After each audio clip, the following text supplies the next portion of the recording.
कहा जाता है कि जब उन्होंने 2000 कत्ल कर लिए, उसके बाद उन्होंने फिर सोचा कि कोई ऐसा रिलीजन होना चाहिए, कोई ऐसी चीज़ अपनाता हूँ। एक बेली बटन है जिसको नाफ बोलते हैं हम लोग। जब कोई बुद्धिस्ट यहाँ पे आते हैं तो वो इनकी इनकी जो बेली बटन है उसके अंदर ऐसे उंगली रखती हैं। अस्सलाम वालेकुम, मैं हूं Ali, welcome to shades of Pakistan. अभी जी जिस एरिया के अंदर मैं खड़ा हुआ हूँ, इसका नाम धर्मा राजी का स्टूपा है। टेक्सला के अंदर है ये। अभी हम ये सारा जो एरिया, सारा जो स्टूपा है, इसको विज़िट करेंगे। यहाँ पे कौन कौन से मेन पॉइंट्स हैं देखने के लिए, वो जाके देखते हैं और सबकी आपको हिस्ट्री सुनाते हैं। ये जो एरिया भी आप मेरे मेरे बैक के ऊपर देख रहे हैं, इस एरिया को कहा जाता है कि बुद्धिज़्म के अंदर सबसे पहली जो यूनिवर्सिटी बनी थी वो ये वाला एरिया है। ये जो आप साइड पे सारी वॉल देख रहे हैं, ये बेसिकली रूम्स हैं और ये रूम्स मेडिटेशन रूम्स हैं। यहाँ पे जो मॉन्क्स हुआ करते थे वो आके मेडिटेशन करते थे। अंदर से रूम्स कुछ इस तरह के हैं। इसके बारे में कहा जाता है कि इसके बेसिकली 2 फ्लोर्स थे। जो नीचे वाला फ्लोर था वो सब कुछ पढ़ाई के लिए था और बुद्धिज़्म की जो एक्ट्स होते हैं उसके लिए था, और जो ऊपर वाला फ्लोर था उसके बारे में कहा जाता है कि यहाँ पे जो मॉन्क्स हुआ करते थे वो सोते थे। ये जो एरिया आप सामने मेरे देख रहे हैं, ये बेसिकली तालाब था एक, और इसके अंदर कहा जाता है कि ये उनके लिए बहुत पाक पानी था। यहाँ पे फूल भी तैरते थे और अपने आप को जब उन्होंने पाक करना होता था तो वो इस बेसिकली तालाब के अंदर, फिर जब आप यूनिवर्सिटी से बाहर आते हैं तो आपको सामने ये वाली जगह देखने को मिलती है। ये कहा जाता है कि उस वक्त का ये सारा हाई कोर्ट था। एक और चीज़ मैं बीच में ऐड करूं, जो सबसे मेन चीज़ है वो ये है कि ये सारा एरिया अशोका ने बनवाया हुआ। अशोका वॉज अ वॉरियर और पहले वो हिंदू था। कहा जाता है कि जब उन्होंने 2000 कत्ल कर लिए, उसके बाद उन्होंने फिर सोचा कि कोई ऐसा रिलीजन होना चाहिए, कोई ऐसी चीज़ अपनाता हूँ जिसके अंदर खून खराबा ना हो मेरे अंदर एक पीस आ जाए। तो कहा जाता है कि वो हिंदुज़म से फिर बुद्धिज़्म की तरफ आए और इस तरह आए कि उन्होंने इस रिलीजन की बहुत ज़्यादा खिदमत की, और जो गौतम बुद्धा हैं उनके वो बहुत बड़े फॉलोअर बन गए। ये सामने हाई कोर्ट है। हाई कोर्ट से जब आप बिल्कुल ये हाई कोर्ट से अंदर आएंगे यहाँ पे सामने, तो ये सारा उनका उस वक्त का बेसिकली डाइनिंग हॉल था। इसके बारे में कहा जाता है कि ये उनका किचन था और यहाँ पे सब लोग बैठ के फिर खाना खाया करते थे। इस सारे एरिया की जो सबसे मेन बिल्डिंग है वो ये वाली है। मेन जो स्टूपा है वो ये है। अशोका ने जब अशोका को अस्थियाँ मिली बुद्धा की, मतलब एशेज उनकी जब मिली, अशोका ने फिर उनके 8 हिस्से किए। 8 हिस्से में से एक हिस्सा उसने यहाँ पे दफनाया, इस वाली बिल्डिंग के अंदर। इस वाली बिल्डिंग के अंदर सिर्फ उनकी एशेज नहीं थी, उसके साथ साथ उनका एक दांत भी था जो कि नीचे फिर टेक्सला म्यूज़ियम में है। ये जो भी आप इस एरिया की हालत देख रहे हैं, ये इतनी ख़राब इसलिए है क्योंकि इधर वाइट हंस ने हमला किया था। जब वाइट हंस ने यहाँ पे हमला किया तो उनका सारा जो मकसद था वो यही था कि जितनी भी यहाँ पे चीज़ें हैं उनको उन्होंने ख़त्म करना था। उसके बाद जब आप यहाँ पे दूसरी साइड पे आएंगे तो इधर आपको बुद्धा के पाँव देखने को मिलते हैं। ये जो पाँव आप मेरे बैक पे देख रहे हैं, इसके बारे में कहा जाता है कि ये 33 फीट टॉल का स्टैचू था, लेकिन वाइट हंस ने इसको ऐसा गिराया कि अब सिर्फ इसके पाँव रह गए हुए हैं। इस वाले स्टैचू के बिल्कुल साथ के अंदर ये वाला आपको बुद्धा's फीट देखने को मिलती हैं। ये वाला स्टैचू भी, इसके अंदर भी सिर्फ पाँव रह गए हुए हैं, और इसकी हाइट जो बोली जाती है वो बोली जाती है कि ये तकरीबन 11 फुट थी।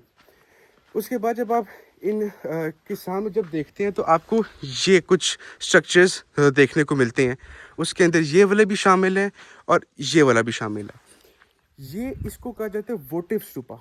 वोटिव स्टूपा वो चीज़ होती है कि जो बुद्धा के फॉलोअर्स थे, उनके पास जितना भी माल हुआ करता था वो अपना माल, क्योंकि यहाँ पे उनकी एशेज़ थी, तो अपना माल वो उनकी राह के अंदर देने के लिए इधर फिर दफन कर देते थे। जिसका जिस हिसाब से माल होता था, जितना ज़्यादा माल होता था, उसका जो वोटिव है वो उतना बड़े साइज़ का फिर बनता था। जैसे ये वाला जो वोटिव स्तूप है, ये बहुत बहुत बड़े साइज़ का है। ये वाला जो है, ये वाला छोटे साइज़ का है। एक चीज़ और शेयर कर दूं यहाँ पे कि यहाँ पे टोटल 75 वोटिव स्तूपाज हैं। ये जो आपके सामने रूम्स ये देख रहे हैं, इसके बारे में कहा जाता है कि रफली यहाँ पे कोई 24 रूम्स हैं।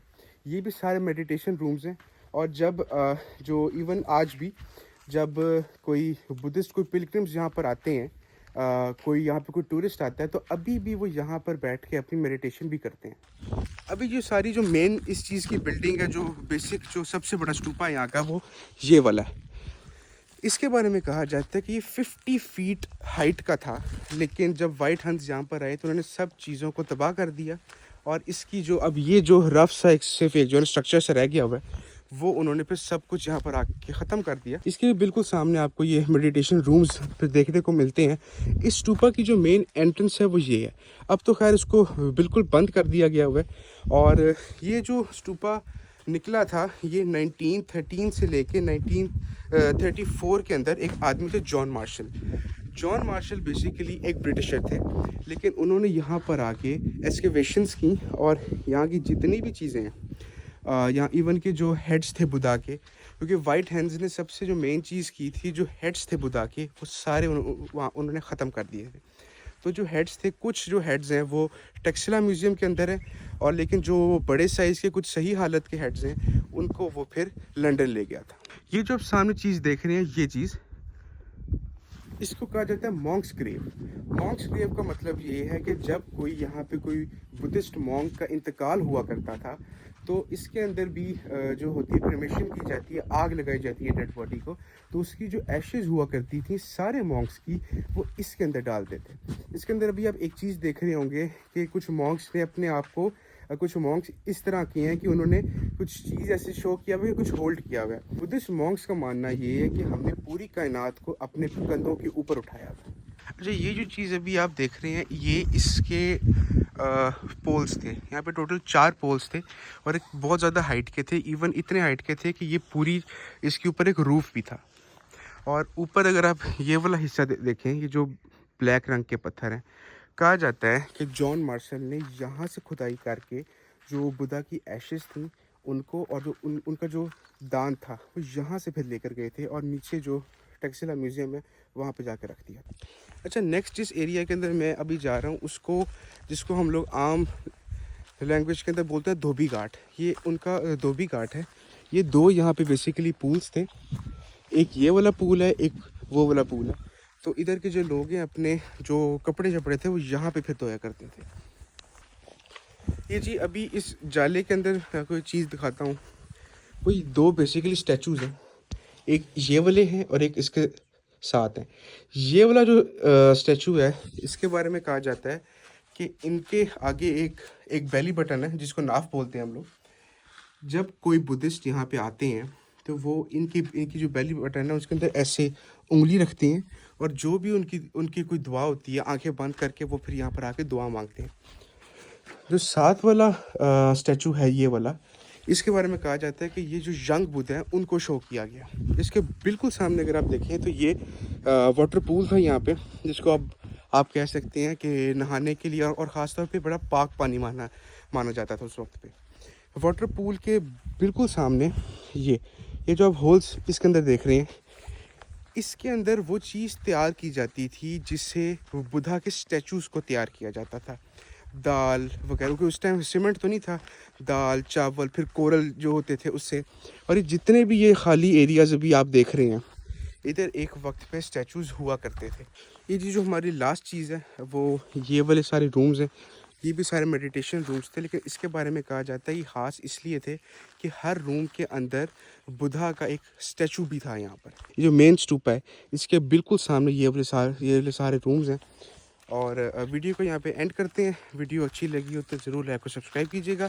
आपका बहुत शुक्रिया।